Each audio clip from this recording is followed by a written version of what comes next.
ಅಯ್ಯ ಭಕ್ತರಿ ನಾವು ನಿನಗೆ ಒಂದು ಕನ್ಯಾಸ ಬಗ್ಗೆ ನೀವು ದರ್ಶನವಾಗಿ ಜೀವದಲ್ಲಿ ದೇವವಾಗಿ ಕಣ್ಣು ಮುಚ್ಚಿಕೊಂಡೆ ನಾವು ಮುಚ್ಚಿದ ಕೆಂಡ ಬಿಟ್ಟಾಗ 2 ಕೆಂಡಗಳು ಬರುತ್ತವೆ. ಆ ಕೆಂಡಗಳನ್ನು ಯಾರು ಒಂದೊಂದು ಕೈಯಲ್ಲಿ ಒಂದೊಂದು ಇದೆ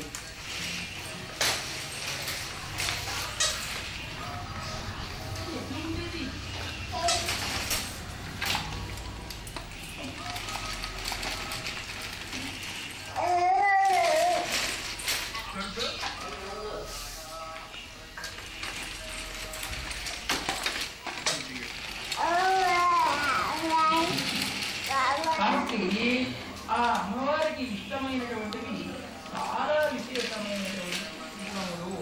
ఎక్కడైతే సద్గుణ సంపత్తి ఉంటుందో, ఎక్కడైతే సత్వగుణ ప్రధానమైనటువంటి మనస్సు ఉంటుందో అక్కడ తప్పకుండా లక్ష్మీదేవి నిత్య నివాసం చేస్తుంది.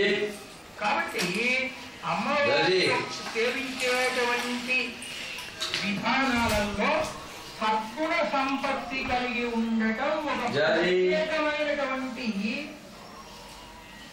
గొప్ప విధానం.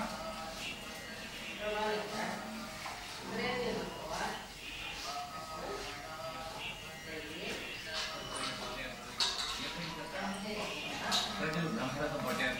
కోటికల్ గ్రామ పొలాలు పత్తి ఆముదం పంటలను పరిశీలించారు. స్థానిక రైతులు పడుతున్న కష్టాలను వారి నుంచి తెలుసుకున్నారు. తిరిగి అధికారంలోకి వస్తే రైతుల సమస్యలపై ప్రత్యేక దృష్టి సారించి హామీ ఇచ్చారు. అనంతరం కొంత దూరంలో రోడ్డు పక్కన ఉన్న శ్రమజీత కార్మికులు వారి సమస్యలు అడిగి తెలుసుకున్నారు. అక్కడే ఉన్న తమ పార్టీ అధికారంలోకి రాగానే ఈత కార్మికుల జీవనోపాధి కోసం 10,000 కోట్ల రూపాయలు కేటాయిస్తామని హామీ ఇచ్చారు.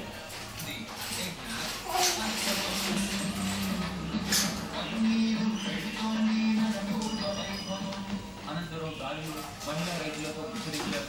వర్షాలు పడక రైతులు కలుపుతో వర్షాలు పడుతుంటే కాంగ్రెస్ ప్రభుత్వం జనం వచ్చి ప్రజలను మరింత కుంగదీసిందని విరుచుపడ్డారు.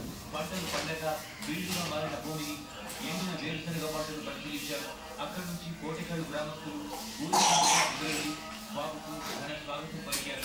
టీడీపీ కార్యకర్తలు అయినందున కాంగ్రెస్ ఓటేయలేదని గత 10 ఏళ్లుగా గ్రామస్తులు బహిష్కరించారని ఆవేదన వ్యక్తం చేయగా కార్యకర్తలను టీడీపీ కంటికి రెక్కల కాపాడుతున్నారు. దీంతో స్థానికులు తమ పట్ల ప్రవర్తిస్తున్న